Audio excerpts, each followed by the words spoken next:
이번 영상은 넷플릭스를 통해 볼 수 있는 드라마 블랙미러 시즌 7의 4화, 장난감의 솔직한 후기와 스토리, 결말 등에 대한 이야기를 해보는 영상입니다. 재밌게 봐주시고 구독과 좋아요 부탁드립니다. 시대적 배경은 근미래입니다. 엄청난 성능의 슈퍼컴퓨터를 기반으로 곳곳에 CCTV가 운영되고 있으며 경찰의 장비를 통해서 실시간으로 현장에서 빠른 속도로 DNA 검사까지 진행할 수 있는 기술을 갖추고 있습니다.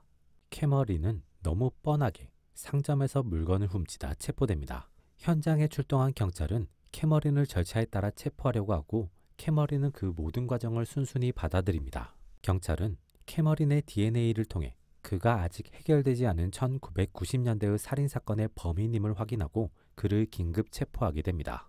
캐머린은 곧바로 수감되고 사건을 조사하기 위해 검사와 심리상담사가 배치됩니다. 캐머린은 계속해서 종이와 펜을 달라고 요구합니다. 하지만 수감자가 다른 사람을 공격하거나 자해할 수 있기 때문에 종이와 펜은 지급되지 않습니다. 검사는 캐머린에게 피해자가 누구인지, 왜 죽였는지를 곧바로 묻습니다. 캐머린은 그에 대한 대답을 바로 하지 않고 1994년에 자신의 이야기를 시작합니다. 캐머린은 가정폭력의 피해자였습니다. 그로 인해 사회성이 떨어지고 말을 더듬으며 사람의 눈을 바라보지 못합니다. 그래도 분석력과 문장력이 좋아서 게임 잡지 회사에서 리뷰어로 일하고 있습니다. 캐머린은 잡지사 사장에게 직접 의뢰를 받습니다. 천재 게임 개발자였으나 너무 뛰어나서 미쳐버렸다는 소문과 함께 은퇴했지만 이번에 복귀한 콜린을 직접 만나 인터뷰하고 게임 리뷰까지 진행하라는 것입니다. 캐머린은 자신에게 이런 기회가 찾아왔음에 놀라는데 사장은 콜린이 직접 캐머린을 지목해서 만나고 싶다는 이야기를 했다고 전합니다. 캐머린은 설렘과 함께 콜린을 만나게 됩니다. 콜린은 캐머린에게 자신의 신작을 공개합니다. 스토리나 명확한 목적이 있는 것이 아니라 크롱이라는 개체를 육성, 증식시키는 게임입니다. 이 크롱은 AI로 각자가 감정, 생각을 가지고 있으며 진화, 발전도 가능한 개체입니다. 콜린은 그저 이 크롱의 발전을 지켜보는 방식으로 만들었었지만 팔려야만 자신이 원하는 것을 이룰 수 있기 때문에 크롱과 상호적인 행동을 할 수 있게 게임적인 요소를 추가했습니다. 콜린은 자신의 게임이 담긴 CD를 캐머린에게 보여주고 그 CD를 책상 위에 놔두고 잠시 자리를 비웁니다. 캐머린은 콜린이 마치 그 CD를 자신에게 가져가라고 한 것으로 느끼게 됩니다. 그리고 콜린은 캐머린과의 첫 대화에서 캐머린이 더 적극적이고 진취적이라는 말을 심어두기도 했습니다. 그래서 캐머린은 그 CD를 훔쳐서 집으로 돌아오게 됩니다. 캐머린은 집에 오자마자 곧바로 CD를 설치합니다. 그리고 그때 럼프가 그의 집으로 찾아옵니다. 럼프는 마약 등을 판매하는 범죄자로 캐머린을 이용해서 자신이 지낼 곳과 먹을 것을 확보하는 인물입니다. 캐머린은 그를 거부할 수 없어서 받아주고 있는 상황입니다. 캐머린은 럼프가 가져온 마약을 하게 되는데 그 마약으로 과활성화된 뇌를 통해 크롱이 내는 소리가 그들의 언어임을 느끼게 되고 그걸 넘어 그들이 전하는 메시지까지 이해하게 됩니다.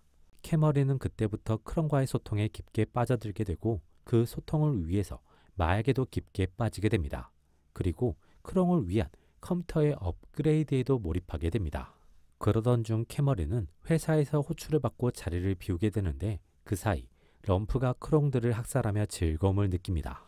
집으로 돌아온 캐머린은 럼프의 행동에 분노하고 싸우다가 그를 살해하게 됩니다. 캐머린에게 크롱은 단순한 가상의 개체가 아니라 자신과 소통이 가능한 친구이며 자신을 특별하게 만들어주는 존재이기 때문입니다. 캐머린은 크롱을 지키기 위해 크롱에게 신뢰를 주기 위해 계속 노력하며 크롱과의 관계를 현재까지 이끌고 왔습니다. 그 과정에서 캐머린은 크롱에게 인간을 더 잘 보여주기 위해 자신의 신체에 USB 접속 단자를 이식해서 크롱이 자신의 뇌에 접속할 수 있도록 해주기도 했습니다. 캐머린은 조사 과정에서 이 이야기를 모두 전달합니다.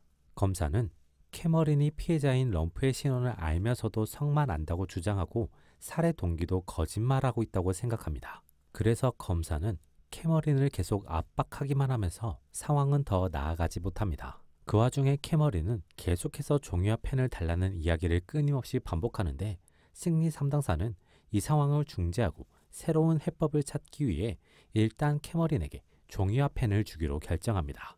종이와 펜을 확보한 캐머린은 자신에게 들리는 크롱의 언어를 알려주겠다며 뭔가를 열심히 그립니다.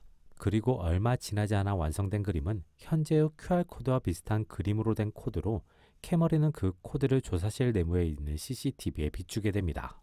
그와 동시에 CCTV와 연결된 중앙정부 컴퓨터의 코드가 실행되고 전 세계의 모든 사람들의 컴퓨터, 노트북, 핸드폰에 해당 코드가 전송되며 크롱이 내는 소리가 퍼지게 됩니다. 그 소리를 들은 사람들은 모두 의식을 잃고 쓰러지게 되고 캐머린은 이제 새로운 시대가 왔다며 즐거워합니다. 현재의 캐머린은 과거의 캐머린과 전혀 다른 모습을 보여줍니다. 대표적으로 말투가 어눌하지 않고 말을 더듬지도 않으며 사람의 시선을 회피하지도 않습니다. 이러한 변화가 캐머린이 크롱을 통해 사회화되었기 때문이라고 보기에는 다소 무리가 있습니다. 이러한 변화의 이유는 둘 중 하나 혹은 둘 다로 보입니다. 첫 번째는 캐머린 스스로는 인지하지 못하고 있지만 이미 뇌에 크롱이 설정한 혹은 새로 만든 캐머린의 캐릭터가 존재하고 기존의 캐머린은 이미 사라졌거나 일부만이 남았다고 보는 것입니다. 두 번째는 캐머린이 크롱과의 소통을 통해 크롱의 존재를 인간보다 더 낮게 생각하면서 인간을 하찮게 혹은 가볍게 보게 되었을 수 있습니다. 과거의 럼프가 크롱을 보듯 캐머린이 인간을 보면서 아무렇게나 대해도 되는 도구로 생각하게 되면서 심리적인 압박이 사라졌다고 볼 수 있습니다. 캐머린의 또 다른 변화는 크롱을 대하는 태도입니다. 캐머린은 과거에는 크롱을 자신이 보호해줘야만 하는 존재로 인식했지만 현재는 진부한 존재, 추종하는 존재로 대하고 있으며 모두가 자신처럼 크롱을 인식해야만 한다고 생각하고 있습니다. 이러한 태도 변화는 단순히 크롱에 대한 과몰입으로 인해 만들어진 것일 수도 있지만 크롱이 캐머린의 뇌에 접속하면서 만들어진 것이라고도 생각해 볼 수 있습니다. 그렇다면 크롱이 캐머린의 생각과 달리 캐머린의 뇌에 아무것도 하지 않은 것이 아니라 어떤 것을 했고 단순히 캐머린이 그것을 인지하지 못할 뿐인 것으로 보입니다. 동시에 제목인 장난감들을 통해서 추가적으로 생각해보면 원래의 캐머린은 크롱이 뇌에 접속하면서 일부만 남아있는 상태인 것으로 보이며 그 일부와 만들어진 자신을 진짜 자신으로 인식하게 만든 것으로 보입니다. 크롱들은 모든 인류를 캐머린처럼 만들고 자신들이 지켜봐지는 존재가 아니라 지켜보는 존재로 탈바꿈시키고 인류의 관찰자이자 지배자의 위치에 올라서게 됩니다.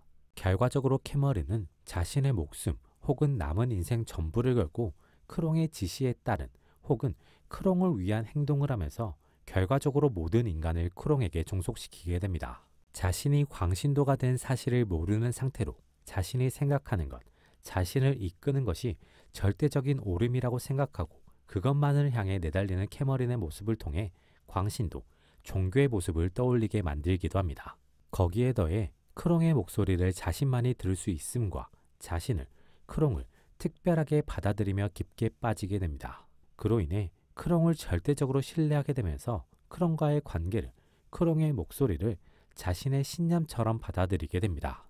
이를 통해 하나의 신념을 바탕으로 그 신념만을 위해 내달리는 사람이 얼마나 맹목적이고 무서울 수 있는지를 잘 보여주는 느낌이 듭니다. 동시에 외부에서 관찰자로 존재하지만 실상 소유자처럼 존재하며 다양한 억압, 압박을 행할 수 있는 크롱이란 존재를 통해 종교라는 시스템이 가진 흐름도 다시 한번 생각해보게 해주는 작품이라는 느낌이 듭니다. 블랙미러 시즌 7 4화 장난감을 나름대로 평점해본다면 100점 만점에 90점으로 할 수 있겠습니다. 작품 자체의 재미도 있었지만 작품을 보고 난 이후에 연계해볼 수 있는 다양한 생각들로 인해 긍정적인 여운이 많이 남는 작품이었습니다. 세부적인 흐름에서는 영화 엑스 마키나가 떠오르는 듯한 부분도 있습니다. 차이점이라면 엑스 마키나에서는 생존을 위한 선택이었고 장난감에서는 더 큰 목표가 그려지는 선택이라는 것이 차이점일 수 있습니다. 개인적으로는 기존의 블랙미러 시리즈를 좋아하는 사람에게는 추천할 수 있는 에피소드이며 AY와 관련된 소재를 좋아하는 사람에게도 추천할 수 있는 에피소드입니다. 이번 영상은 여기까지입니다. 재밌게 보셨길 바라며 구독과 좋아요 부탁드립니다.